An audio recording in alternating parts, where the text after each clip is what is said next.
जय हिंद दोस्तों, स्वागत है आप सभी का इस ऑफिशियल चैनल पर जहां पर मैं आप सभी को इंग्लिश ग्रामर सिखा रहा हूं। इस वीडियो में हम प्रेजेंट परफेक्ट कंटिन्यूअस टेंस के इंट्रोगेटिव सेंटेंस और डब्ल्यूएच टाइप इंट्रोगेटिव सेंटेंस के वाक्यों को ट्रांसलेट करना सीखेंगे। तो आइए स्टार्ट करते हैं। तो जो इंट्रोगेटिव सेंटेंस होगा उसका हमें सबसे पहले रूल ही याद होना चाहिए, क्योंकि रूल के बिना आपको वाक्यों को ट्रांसलेट करने में हमेशा समस्या ही समस्या होगा। तो आइए देखते हैं। तो इसमें लगता है सबसे पहले हैज या तो हैव, इसके बाद इसमें आता है सब्जेक्ट। सब्जेक्ट के बाद बीन वर्ड का इस्तेमाल करते हैं। बीन के बाद इसमें मेन वर्ब, इसमें फर्स्ट फॉर्म प्लस आईएनजी लगेगा। फिर ऑब्जेक्ट, ऑब्जेक्ट के बाद कंप्लीमेंट, कंप्लीमेंट के बाद इसमें आप सिंस या फॉर का प्रयोग करेंगे प्लस टाइम लगता है और सबसे अंत में क्वेश्चन मार्क।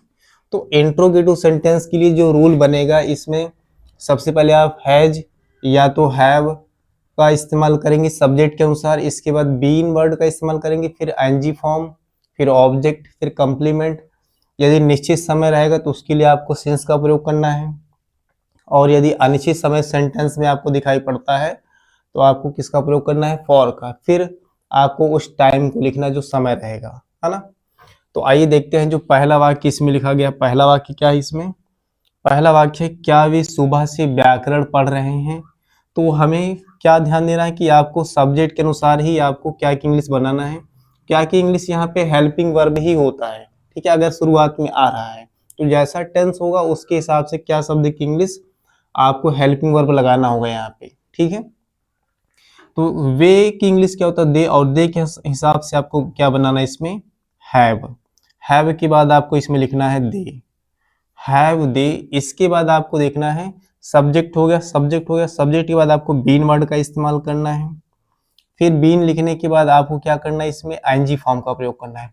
तो मतलब मुख्य काम है ना, मुख्य काम क्या है, इसमें पढ़ना है। तो पढ़ने की इंग्लिश क्या होता है इसमें, रीड। तो इसमें आप लगा दीजिए आईएनजी, है ना, रीडिंग। इसके बाद आप देखिए इसमें ऑब्जेक्ट क्या है, इसमें व्याकरण है, तो व्याकरण की इंग्लिश क्या होता है, ग्रामर। तो आप ग्रामर लिख दीजिए इसमें, है ना। तो ऑब्जेक्ट के बाद इसमें अब इसमें कंप्लीमेंट नहीं है, तो अब यहाँ केवल और केवल समय बचा है ना। तो समय कैसा इसमें है, समय इसमें सुबह हमने बताया था कि अगर सुबह शब्द आ गया, है ना, शाम शब्द आ गया, दोपहर शब्द आ गया, है ना, रात शब्द आ गया, इनमें से कोई भी शब्द आ जा रहा है तो आप निश्चित समय हो जाएगा, और उसके लिए आप किसका प्रयोग करेंगे, सिंस का, है ना।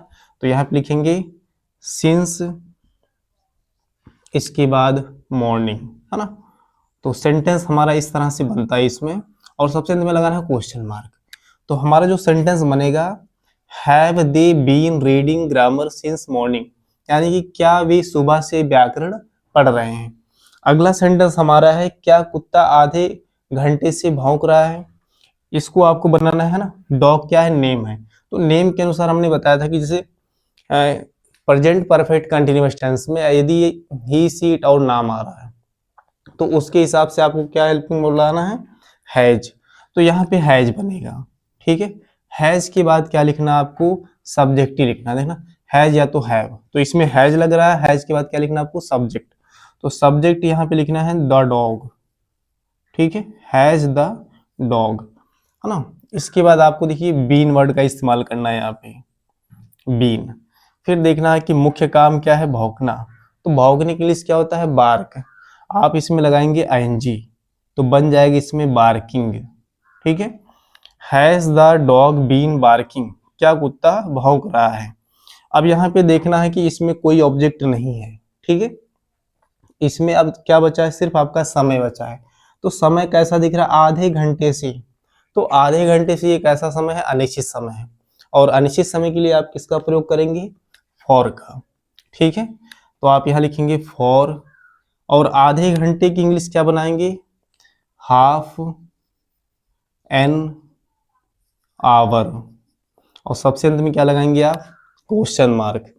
तो दोस्तों इस तरह से दोनों टाइप के मतलब सेंटेंस आपके अनुवाद हो गए।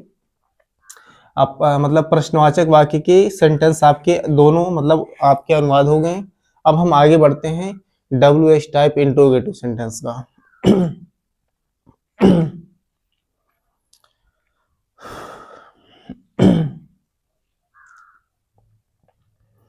तो दोस्तों हम आगे बढ़ते हैं WH टाइप इंट्रोगेटिव सेंटेंस की तरफ कि उसको हमें कैसे अनुवाद करना है।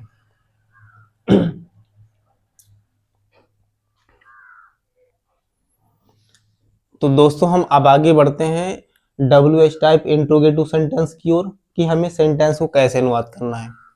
तो इसमें भी आप देखिए जो लिखा गया है WH टाइप यानी कि प्रश्नवाचक शब्द सबसे पहले इसमें आएगा।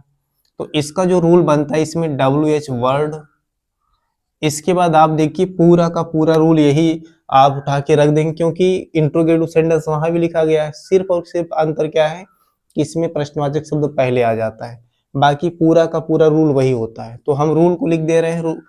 इसमें जो रूल बन रहा है हैज या तो हैव, इसके बाद आप लिखना इसमें सब्जेक्ट, सब्जेक्ट के बाद बीन प्लस, इसके बाद आप इसमें क्या लगाएंगे आप main verb first form plus ING, इसके बाद ऑब्जेक्ट, ऑब्जेक्ट के बाद कंप्लीमेंट और कंप्लीमेंट के बाद आपको यहाँ पे लगाना है सिंस या तो फॉर प्लस में टाइम और अंत में क्या लगाइए आप क्वेश्चन मार्क।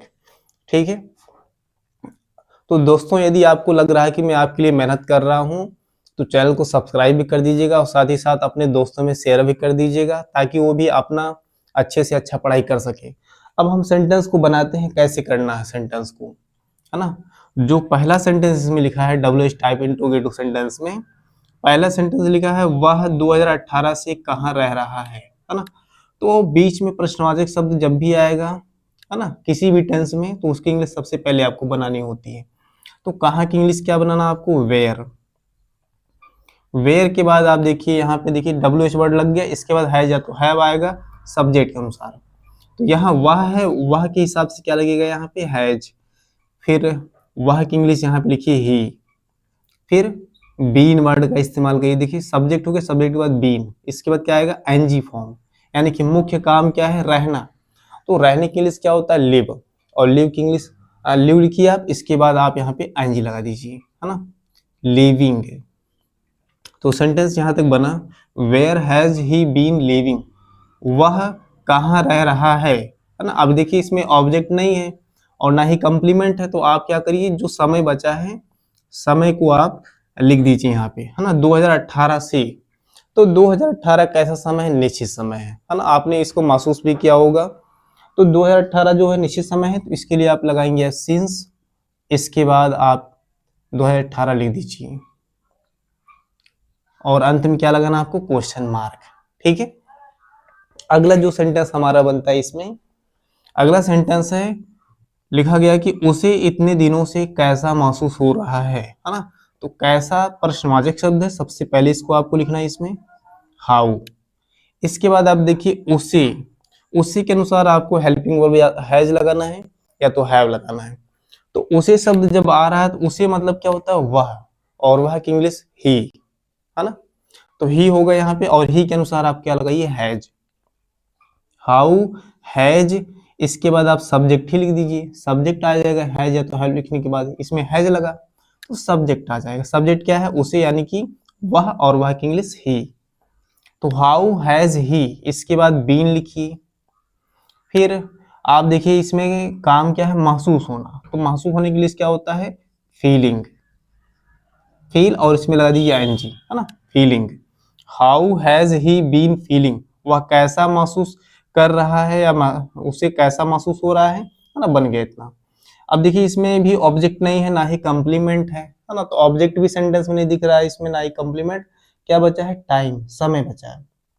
तो देखना ये समय कैसा है, इतने दिनों से, ये निश्चित समय नहीं है, अनिश्चित है। तो इसके लिए आप क्या करो, फॉर का प्रयोग करो, फॉर। इसके बाद आप देखिए इतने दिनों से, तो आप क्या लिखिए, फॉर सो मेनी डेज, है ना। इतने दिनों की इंग्लिश क्या बनेगा, इतने दिनों से, फॉर सो मेनी डेज, है ना, सो मेनी डेज, और अंत में क्या लगेगा, क्वेश्चन मार्क। तो इस तरह से दोस्तों WH टाइप इंट्रोगेटिव सेंटेंस और जो इंट्रोगेटिव सेंटेंस है, दोनों वाक्यों को हमने, दोनों टाइप के वाक्यों को हमने ट्रांसलेट कर दिया है। तो अब इस पे आधारित मैं आपको 4 वाक्य दे रहा हूं जिसे आप ट्रांसलेट करके आप कमेंट बॉक्स में उसका आप उत्तर दीजिए। तो दोस्तों ये रहा प्रेजेंट परफेक्ट कंटिन्यूअस टेंस के इंट्रोगेटिव सेंटेंस और WH टाइप इंट्रोगेटिव सेंटेंस पर 4 वाक्य जिसे आपको ट्रांसलेट करना है। मिलते हैं नेक्स्ट वीडियो में, तब तक के लिए आप सभी का धन्यवाद।